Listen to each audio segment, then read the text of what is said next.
बर्रे सगीर में बुखारी सिलसिला की बुनियाद रखने वाले सैयद जलालुद्दीन सुर्खपोश रहमतुल्लाह अलैह आप हुसैनी सैयद थे। आप सन 1192 ईस्वी को बुखारा में पैदा हुए। आपका नसब छठी पुष्ट में जाकर हजरत इमाम नकी अलैहिस्सलाम से जा मिलता है। 12वीं सदी में एक तरफ मंगोल तो दूसरी तरफ अंग्रेज शोरश बपा थी।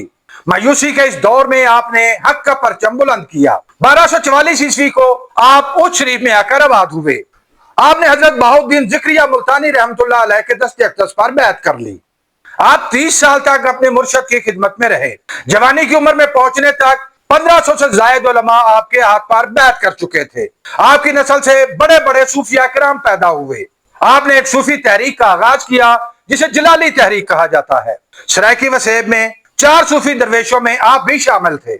आपने खित्ते के लाखों लोगों को मुसलमान किया। सिंध के सुमरो, सयाल, अबड़ो, मजारी और चधार कबाइल ने आपके दस्ते अक़दस पर इस्लाम कबूल किया। आप हर वक्त सुर्ख चोगा पहनते थे जिसकी वजह से आपको सुर्खपोश कहा जाता है। आपने बहुत सी नादर कुतब भी तहरीर फरमाई।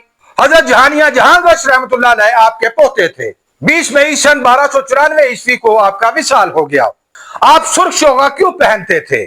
आपका मज़ार अक़दस उच्च शरीफ में कब मुंतकिल किया गया? आपकी शादियों और औलाद की तफसीलात क्या हैं?